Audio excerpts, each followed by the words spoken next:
Hi hello. നമുക്ക് ഇനി നോക്കാൻ പോകുന്നത് ഇതിന്റെ റെൻഡറിംഗ് ആണ്. റെൻഡറിംഗ് നമുക്ക് കോംപ്ലക്സ് ആയിട്ടൊന്നുമല്ല, നമ്മൾ ജസ്റ്റ് ലൈറ്റ് കൊടുത്തിട്ട് ഒരു എൻവയോൺമെന്റൽ ടെക്സ്ചർ ലൈക്ക് HDRI കൊടുത്തിട്ട് എങ്ങനെ റെൻഡർ ചെയ്യാമെന്ന് നോക്കാം. അതും EV. ഓക്കെ, റേ ട്രേസിംഗ് EV-യിലേക്ക് വന്നിട്ടുണ്ട്. അതേപോലെ തന്നെ നമുക്ക് സൈക്കിളിൽ കിട്ടുന്നതിന്റെ ഏകദേശം അതേ ക്വാളിറ്റി തന്നെ നമുക്ക് EV-യിൽ പെട്ടെന്ന് റെൻഡർ ചെയ്തെടുക്കാം. നമുക്ക് അതെങ്ങനെ ചെയ്യാമെന്ന് നോക്കാം. പറയാം. സോ ഇതാണ് നമ്മുടെ മോഡൽ. നമ്മളിവിടെ ക്ലിക്ക് ചെയ്ത് കഴിഞ്ഞാൽ നമ്മുടെ മോഡൽ നിങ്ങൾക്ക് കാണാൻ പറ്റും. സോ നമ്മൾ ഓൾറെഡി ടെക്സ്ചറിങ് ഒക്കെ കണ്ടു കഴിഞ്ഞ് ഈ സാധനത്തിന് ഞാൻ അപ്ലൈ ചെയ്തിട്ട് കൺവേർട്ട് മെഷ് കൊടുത്തിട്ട് ഇതങ്ങ് ഡിലീറ്റ് ചെയ്യാം. സോ എനിക്കത് പെർമനന്റ് ആയിട്ട് ആ ഓപ്പണിങ് അവിടെ വന്നു. ഇത് ഗ്ലാസ്സിൽ വരുന്നുണ്ടല്ലേ ലൈറ്റിന്റെ. സോ ഇത് നമുക്ക് എന്താ ചെയ്യേണ്ടത് വെച്ച് കഴിഞ്ഞാൽ ലൈറ്റ് ചെയ്യണം. ഇപ്പൊ നിങ്ങൾക്ക് കാണാം, നിങ്ങൾ റെൻഡറിംഗ് മോഡിലേക്ക് പോയി കഴിഞ്ഞാൽ അതിൽ ലൈറ്റ് ഒന്നുമില്ല. കാരണം HDRIയോ ലൈറ്റുകളോ ഒന്നും അപ്ലൈ ചെയ്തിട്ടില്ല. സോ നിങ്ങൾ ഇപ്പോൾ ഒരു ലൈറ്റ് ഇവിടെ അപ്ലൈ ചെയ്യാമെന്നുണ്ടെങ്കിൽ, ജസ്റ്റ് ഒരു ഏരിയൽ ലൈറ്റ് കൊടുക്കുകയാണെന്നുണ്ടെങ്കിൽ നിങ്ങൾക്ക് ഇവിടെ ലൈറ്റ് വരുന്നത് കാണാൻ പറ്റും. സോ എങ്ങനെ നമുക്ക് ലൈറ്റ് കൊണ്ടുവരാം, എന്തൊക്കെയാണ് ലൈറ്റിന്റെ പ്രൊസീജിയേഴ്സ് നോക്കാം. ആദ്യം നമുക്കൊരു ബേസ് വേണം. സോ ഞാനിവിടെ ബേസിനായിട്ട് ഇതിന്റെ ഏറ്റവും ബോട്ടം ബട്ടൺ ക്ലിക്ക് ചെയ്തിട്ട് shift right button okay, shift right button click ചെയ്ത് Ctrl A പ്രസ് ചെയ്തിട്ട് ഞാനിവിടെ ഒരു പ്ലെയിൻ ആഡ് ചെയ്യാം. ഒരു പ്ലെയിൻ, ആ പ്ലെയിൻ ആഡ് ചെയ്തതിനു ശേഷം ഞാൻ ആ പ്ലെയിൻ ഒന്ന് സ്കെയിൽ ചെയ്തു. ഇങ്ങനെ ആ പ്ലെയിനിനെ വെച്ചു. ഓക്കെ, ഇനി നമ്മൾ ഇതിനെ നമുക്ക് ഈ ഒരു ആംഗിളിലാണ് ഞാൻ ഇതിന്റെ ക്യാമറ വെക്കാൻ പോകുന്നതെങ്കിൽ നമ്മളെ ബാക്ക് സൈഡ് നമുക്ക് കവർ ചെയ്യണം. എങ്ങനെ കവർ ചെയ്യാം? ഒന്നിക്ക് ഇതിന്റെ തന്നെ രണ്ട് പ്ലെയിൻ എടുത്തിട്ട് ഇങ്ങനെ വെക്കാം. പക്ഷെ അപ്പോഴൊരു പ്രശ്നം എന്താണെന്ന് വെച്ച് കഴിഞ്ഞാൽ അതിന്റെ ജോയിന്റ് ഇങ്ങനെ ലൈൻ വരും. അപ്പൊ അത് ബോറായിരിക്കും കാണാൻ വേണ്ടിയിട്ട്. നമ്മൾ എന്ത് ചെയ്യുന്നു, എഡിറ്റ് മോഡിലേക്ക് പോകുന്നു, എഡ്ജ് സെലക്ട് ചെയ്യുന്നു, ഇത് ഷിഫ്റ്റ് പ്രസ് ചെയ്തിട്ട് ഇതും ഈ എഡ്ജും സെലക്ട് ചെയ്തിട്ട് എക്സ്ട്രൂഡ് അപ്വേർഡ്. ഓക്കെ, നമ്മൾ ഇതിനെ ഇങ്ങനെ അപ്വേർഡ് ചെയ്ത് ഇപ്പോഴും നിങ്ങൾക്ക് കാണാം ഷെയ്ഡ് മോഡിലേക്ക് വന്നു കഴിഞ്ഞാൽ ഈ ലൈന് ഇങ്ങനെ ഇവിടെ നിൽക്കും. അപ്പൊ അത് നമ്മളൊരു സ്റ്റുഡിയോ സെറ്റപ്പ് റെൻഡറിംഗ് ഒക്കെ ചെയ്യുന്ന സമയത്ത് അത് ബോറാണ്. അത് മാറ്റാൻ ഇത് ഈസി വഴിയുണ്ട്. നമ്മൾ അത് Ctrl A പ്രസ് ചെയ്തിട്ട് ഇതിനെ സ്കെയിൽ റീസെറ്റ് ചെയ്ത് കളയാം. എഡിറ്റ് മോഡിലേക്ക് പോവുക, ഈ രണ്ട് എഡ്ജും ഈ ഒരു എഡ്ജും സെലക്ട് ചെയ്തിട്ട് Ctrl B ലെവൽ ചെയ്യുക.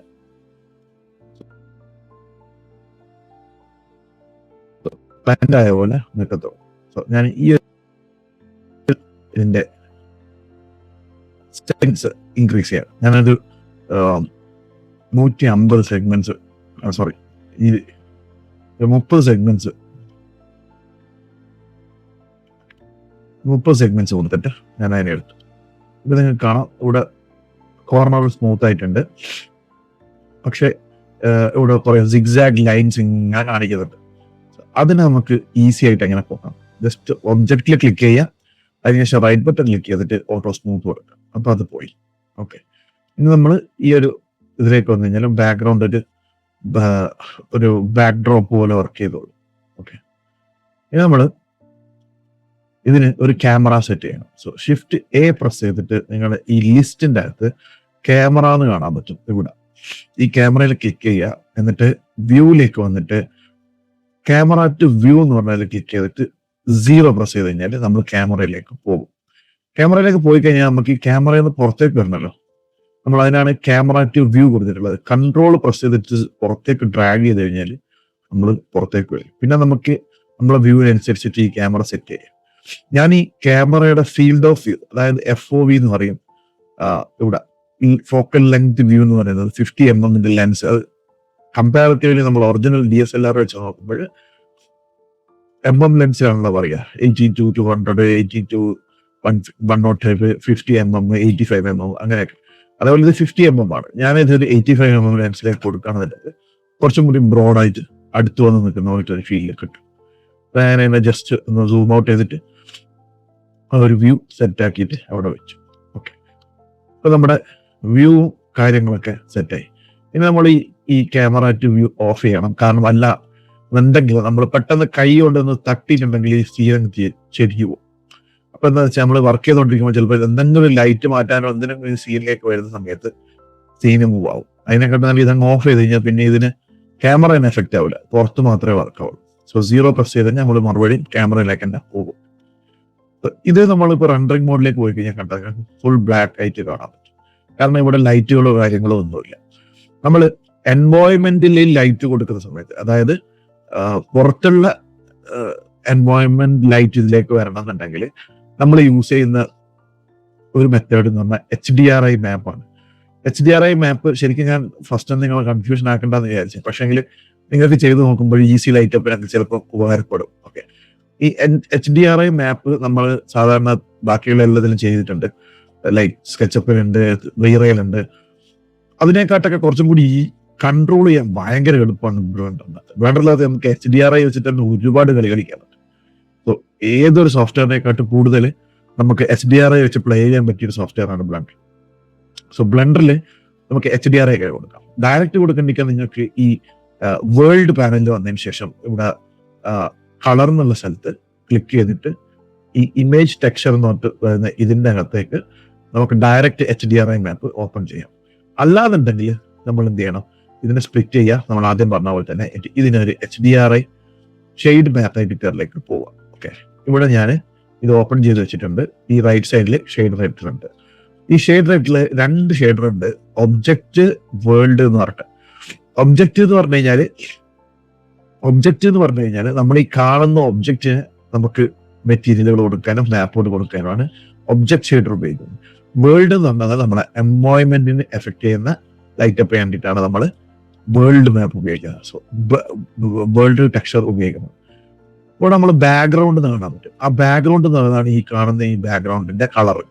നമ്മളിപ്പോൾ ഇവിടെ ബാക്ക്ഗ്രൗണ്ടിൽ ഒരു ബാക്ക്ഡ്രോപ്പ് കൊടുത്തിട്ടുണ്ട്. അത് ഞാൻ ജസ്റ്റ് ഒന്ന് ഹൈഡ് ചെയ്ത് വെക്കുന്നത്. ഹൈഡ് ചെയ്യാനുള്ള ഷോട്ട് ഈ H ആണ്.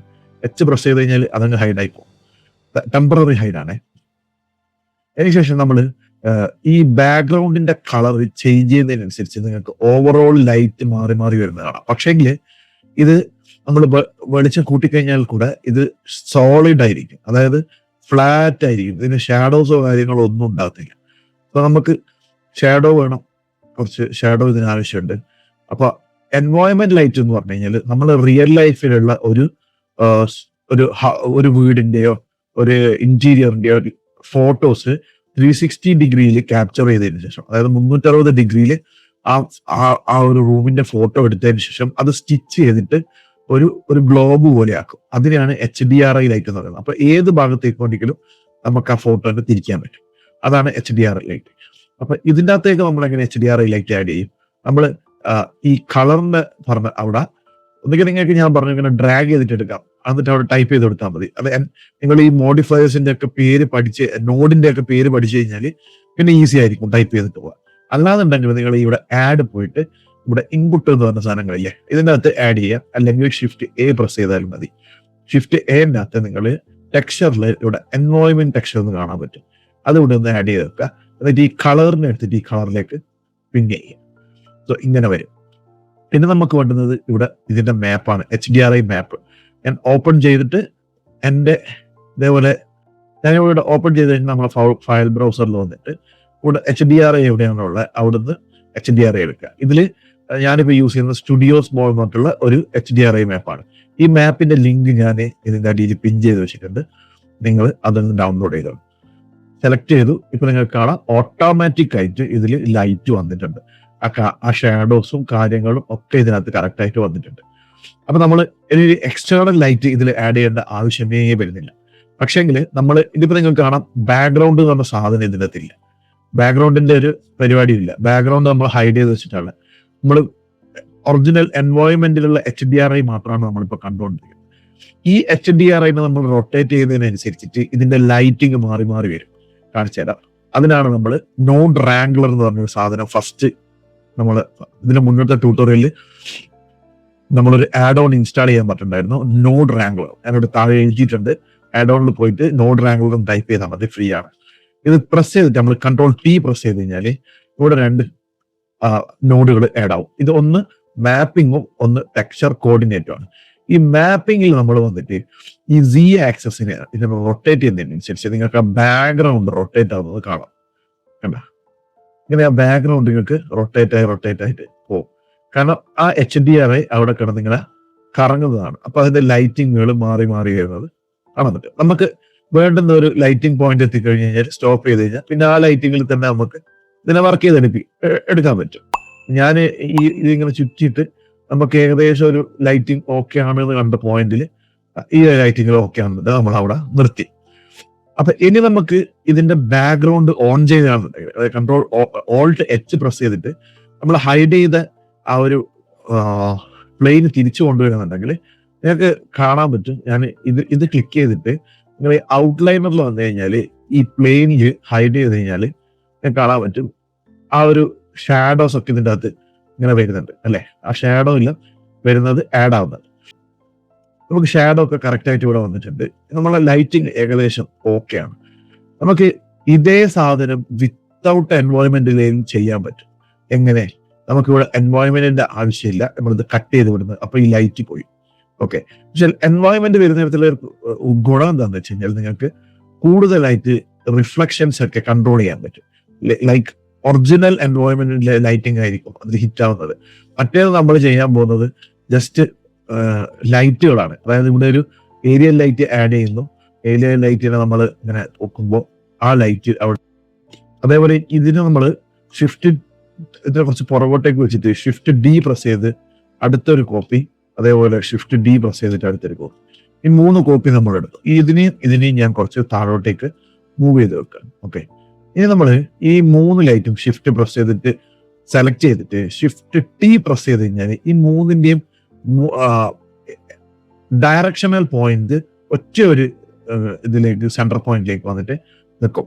അങ്ങനെ നിൽക്കുമ്പോൾ എന്താണെന്ന് വെച്ച് കഴിഞ്ഞാൽ നമുക്ക് ഈ ഒരു ഒബ്ജക്റ്റിലേക്കാണ് ഇതിന്റെ എല്ലാം പോയിന്റ് കൊണ്ടുവരണമെന്നുണ്ടെങ്കിൽ 1 by 1 ആയിട്ട് നമ്മൾ റൊട്ടേറ്റ് ചെയ്യേണ്ട ആവശ്യമില്ല. ഷിഫ്റ്റ് ടി പ്രസ് ചെയ്ത് കഴിഞ്ഞാൽ ആ 3 പോയിന്റും ഒന്നിൽ വന്നിട്ട് നിൽക്കും. പിന്നെ നമ്മൾ ആ പോയിന്റ് ഈ ഒരു ഒബ്ജക്റ്റിലേക്ക് വെച്ച് കൊടുത്താൽ മതി. എന്നിട്ട് നിങ്ങൾ ഇതിലേക്ക് പോയി കഴിഞ്ഞാലും അതേ ലൈറ്റിംഗ് സെറ്റപ്പ് തന്നെ വരും. പക്ഷെ റിയൽ ലൈഫിലുള്ള എൻവയോൺമെന്റിന്റെ അത്ര എഫക്റ്റ് ഇതിൽ കാണിക്കില്ല. കാരണം ഇത് ലൈറ്റുകളാണ്, വെറും ലൈറ്റ് സോഴ്സുകളാണ് കൊടുത്തത്. മറ്റേത് എൻവയോൺമെന്റ് ലൈറ്റ് ആണ്. നിങ്ങൾക്ക് അതിന്റെ വ്യത്യാസം ഇപ്പൊ കാണാൻ പറ്റും. ഞാനിവിടെ ഈ എൻവയോൺമെന്റ് ലൈറ്റ് കണക്ട് ചെയ്ത് കഴിഞ്ഞാൽ ആ ലൈറ്റ് അപ്പേ മാറും. അപ്പോൾ അതാണ് ഈ സാധാ ലൈറ്റും ഒരു HDR തമ്മിലുള്ള മെയിൻ വ്യത്യാസം. മനസ്സിലായില്ലേ? നമ്മൾ ഇതിലേക്ക് കൊടുക്കുന്നു. ഈ ലൈറ്റ് നിങ്ങൾക്ക് വേണ്ടാന്നുണ്ടെങ്കിൽ ഇവിടെ പോയിട്ട് ഓഫ് ചെയ്ത് വെച്ചാൽ മതി ടെമ്പററി ആയിട്ട്. ഇപ്പൊ ഇതിന് നമുക്ക് ജസ്റ്റ് ഈ ഫ്ലോറിന് നമുക്കൊരു റിഫ്ലക്ഷൻ ചെറുതായിട്ട് കൊടുക്കാം. ഒരു പുതിയ മെറ്റീരിയൽ കൊടുത്തിട്ട് ഇതിന്റെ റഫ്നെസ് നമ്മളൊന്ന് കുറച്ച് കഴിഞ്ഞ് കഴിഞ്ഞാൽ ഇവിടെ ഒരു റിഫ്ലക്ഷൻ വരും. പക്ഷെ നിങ്ങൾ ഇവിടെ റിഫ്ലക്ഷൻ കാണുന്നില്ല. കാരണം എന്തുകൊണ്ടാണ്? കാരണം ഒന്നുമില്ല, നമ്മൾ ചെയ്തിട്ടുള്ളത് EV-യിലാണ്. EV-യിൽ റിഫ്ലക്ഷൻ വരാൻ നമ്മൾ കുറച്ച് സാധനങ്ങൾ എനേബിൾ ചെയ്യണം. സോ EV-യും സൈക്കിളും തമ്മിലുള്ള വ്യത്യാസം എന്താണെന്ന് വെച്ച് കഴിഞ്ഞാൽ EV നിങ്ങൾക്ക് ചെറിയ കോൺഫിഗറേഷനുള്ള സിസ്റ്റത്തിലും വർക്ക് ചെയ്യാൻ പറ്റും. പക്ഷേ സൈക്കിൾ വർക്ക് ചെയ്യണമെന്നുണ്ടെങ്കിൽ നിങ്ങൾക്ക് ഗ്രാഫിക് കാർഡ് വേണം. അതും RTXന്റെ കാർഡൊക്കെ ആണെങ്കിൽ വളരെ സ്പീഡായിട്ട് റെൻഡർ ചെയ്യാൻ പറ്റും. സാധാരണ സിസ്റ്റം ആണെങ്കിൽ നമുക്ക് EV-യിലും വർക്ക് ചെയ്യാൻ പറ്റും. അപ്പൊ EV-യിൽ നിങ്ങൾക്ക് ഇതിന്റെ എഫക്റ്റുകൾ കൊണ്ടുവരണമെന്നുണ്ടെങ്കിൽ നിങ്ങൾക്ക് ഞാൻ ജസ്റ്റ് ഒരു ഓപ്ഷൻ കാണിച്ചു തരാം. EV-ന്ന് ഞാൻ സൈക്കിൾസിലേക്ക് തന്നെ മൂവ് ചെയ്ത ഉടനെ ഈ ലൈറ്റിംഗ് സെറ്റപ്പ് ചേഞ്ച് ആവുന്നത് കാണാം. ഇപ്പൊ ഇവിടെ റിഫ്ലക്ഷൻ വന്നു, ഇതിന്റെ ലൈറ്റിങ്ങളെ മാറി. നമ്മൾ നേരെ സൈക്കിൾസ് ഒന്ന് EV-യിലേക്ക് പോയി കഴിഞ്ഞ് കഴിഞ്ഞാൽ അതിന്റെ എഫക്റ്റ് വേറെ ആയിരിക്കും. ഇതിൽ നമുക്ക് എങ്ങനെ റിഫ്ലക്ഷൻസ് ഒക്കെ കൊണ്ടുവരാം? ഒന്നുമില്ല. ആദ്യം നമ്മൾ ചെയ്യേണ്ടത് ഈ സാമ്പിൾസ് എന്നുള്ള സ്ഥലത്ത് 16 എന്നുള്ളതൊക്കെ 128 ഒന്ന് ആഡ് ചെയ്യുക. ഈ ജിറ്റർ ഷാഡോ കൊടുത്തു കഴിഞ്ഞാൽ കുറച്ചും കൂടി ഷാഡോ കാണിക്കും റെൻഡറിങ്ങിൽ. എനിക്ക് എനബിൾ ചെയ്തിട്ട് കുഴപ്പമൊന്നുമില്ല. പിന്നെ ഈ 64 എന്നുള്ളടുക്കും 128 തന്നെ കൊടുക്കുക. അതേപോലെ തന്നെ ഈ മെയിൻ സാധനം എന്ന് പറയുന്നത് ഈ റേ ട്രേസിംഗ് ആണ്. അത് ഓൺ ചെയ്ത് ഉടനെ നമുക്ക് ഇവിടെ റിഫ്ലക്ഷൻസ് കാണിക്കാൻ തുടങ്ങും. സോ റേ ട്രേസിംഗ് ഓൺ ചെയ്യുക. നിങ്ങൾ ലൈറ്റ് പാത്തിലേക്ക് പോയി കഴിഞ്ഞാൽ നിങ്ങൾക്ക് ഇവിടുന്ന് ഇതിന്റെ ഇന്റൻസിറ്റി ഒക്കെ കൺട്രോൾ ചെയ്യാനൊക്കെ പറ്റും, കൂട്ടണോ കുറക്കണോ എന്നുള്ളത്. പിന്നെ അത് നിങ്ങൾ പ്ലേ ചെയ്ത് നോക്കിയാൽ മതി. ഇതിനകത്ത് ഓരോ സാധനങ്ങൾ കൂട്ടി കുറച്ച് നോക്കുമ്പോൾ നിങ്ങൾക്ക് തന്നെ മനസ്സിലാവുന്ന ഇതിന്റെ ഉപയോഗം എന്നുള്ളത് തിരിയും. ഓക്കെ, ഇപ്പൊ ഏകദേശം നമ്മളെ റിഫ്ലക്ഷനും കാര്യങ്ങളും ലൈറ്റിങ്ങും ഒക്കെ കിട്ടിയിട്ടുണ്ട്. ഇനി നമുക്ക് ഇത് റെൻഡർ ചെയ്യുമ്പോൾ എത്ര സ്പീഡിൽ റെൻഡർ ആവുന്ന ഒന്ന് ചെക്ക് ചെയ്ത് നോക്കാം. നമ്മൾ ഔട്ട്പുട്ടിലേക്ക് വരിക. ഔട്ട്പുട്ടിലേക്ക് വന്നിട്ട് ഇപ്പൊ ഞാൻ 1920x1080 റെൻഡർ ചെയ്യുന്നത് സാധാരണ നമ്മളെ റെസൊല്യൂഷൻ ആണ്. പക്ഷേങ്കിൽ എനിക്കിത് ഈ ഒരു റെസൊല്യൂഷനിൽ പോരാ. ഞാനിത് ഒരു 3K റെസൊല്യൂഷനിലേക്ക് മാറ്റാൻ പോവാണ്. 1080 ആണ് ഇപ്പോൾ ഉള്ളത്. എനിക്കിത് നേരെ ഡബിൾ ആക്കണം. എങ്ങനെ ഡബിൾ ആക്കാം? ഒന്നിക്കെ നിങ്ങൾ കാൽക്കുലേറ്റ് ചെയ്തിട്ട് അടിക്കുക. അല്ലാന്നുണ്ടെങ്കിൽ ഇവിടെ വന്നിട്ട് into 2 എന്ന് ടൈപ്പ് ചെയ്ത് കഴിഞ്ഞാൽ ഇത് നേരെ ഡബിൾ ആവും. അയ്യോ, into 2 എന്ന് ടൈപ്പ് ചെയ്ത് കഴിഞ്ഞാൽ നേരെ ഡബിൾ ആവും. അതേപോലെ 1080ന്റെയും x2 കൊടുത്തു കഴിഞ്ഞാൽ അതും ഡബിൾ ആവും. അപ്പൊ നമുക്ക് ഇങ്ങനെ ഈസി ആയിട്ട് ഇതിനെ ഡബിൾ ചെയ്തുകൊണ്ട് ഇതിൽ മാക്സ് ഒക്കെ വർക്ക് ആവുന്ന സാധനങ്ങളാണ് ഈ ബ്ലെൻഡറിന്റെ അകത്തുള്ള കാര്യങ്ങൾ. ഓക്കെ, അപ്പൊ ഇതിൽ നമ്മൾ ഈ ഒരു 4K റെസൊല്യൂഷനിലേക്ക് ആഡ് ആക്കി നമ്മൾ ജസ്റ്റ് റെൻഡർ ചെയ്ത് കഴിഞ്ഞാൽ F12 പ്രസ് ചെയ്ത് കഴിഞ്ഞാൽ റെൻഡർ ചെയ്യുന്ന വിചാരിച്ചു. ജസ്റ്റ് ഇതിൽ തന്നെ റെൻഡറിങ് ഉണ്ട്. റെൻഡറിൽ പോവാ, നമ്മൾ F12 ആണ് ഷോർട്ട് കീ, റെൻഡർ ചെയ്ത് കഴിഞ്ഞാൽ 4 സെക്കൻഡിൽ ഇത് റെൻഡർ ആയിട്ടുണ്ട്. നമുക്ക് ഇതേ സാധനം തന്നെ മൂവ് ചെയ്തിട്ട് നോക്കാന്നുണ്ടെങ്കിൽ നിങ്ങൾ ഇവിടെ ക്ലിക്ക് ചെയ്തിട്ട് വ്യൂവിൽ വന്നിട്ട് ക്യാമറ ടു വ്യൂ ആഡ് ചെയ്യുക, എന്നിട്ട് ജസ്റ്റ് ഒന്ന് റൊട്ടേറ്റ് ചെയ്ത് കഴിഞ്ഞാൽ നമുക്ക് ഇതേപോലത്തെ വ്യൂവിൽ വെച്ചിട്ട് ഒന്ന് റെൻഡർ ചെയ്ത് നോക്കാം. ഇതിന്റെ റെൻഡറിങ് ഔട്ട്പുട്ട് നിങ്ങൾക്ക് കാണാൻ പറ്റും. എടുത്ത സമയം 5 സെക്കൻഡാണ്. സോ ഇതേപോലെ നമുക്ക് എന്ത് സാധനം വേണ്ടിക്കലും റെൻഡർ ചെയ്തെടുക്കാം. ഈ വീലാകുമ്പോൾ കുറച്ചും കൂടി ഫാസ്റ്റ് ആയിട്ട് റെൻഡർ ആവും. സൈക്കിൾസിലാവുന്ന സമയത്ത് നല്ല ക്ലാരിറ്റി, നല്ല റിയലിസ്റ്റിക് റെൻഡർ ആയിരിക്കും. നമുക്ക് സിനിമാറ്റിക് റെൻഡർ ഒക്കെ ഈസി ആയിട്ട് ചെയ്യാൻ പറ്റും. പക്ഷേങ്കിൽ ടൈം കുറച്ച്, ഈ 5 സെക്കൻഡ് എടുക്കുന്നത് ഒരു 25 സെക്കൻഡ് എടുക്കും. അത്രേ വ്യത്യാസമുള്ളൂ, വേറെ വ്യത്യാസമൊന്നുമില്ല. അപ്പൊ നമ്മൾ ഈ ഒരു ടേബിളിന്റെ മോഡലിംഗ്, ടെക്സ്ചറിങ്, ലൈറ്റിംഗ്, റെൻഡറിങ് അത്രയും നമ്മൾ കവർ ചെയ്തു. ഇനി നമുക്ക് പുതിയൊരു ഒബ്ജക്റ്റ് ആയിട്ട് വീണ്ടും വരാം. ബൈ.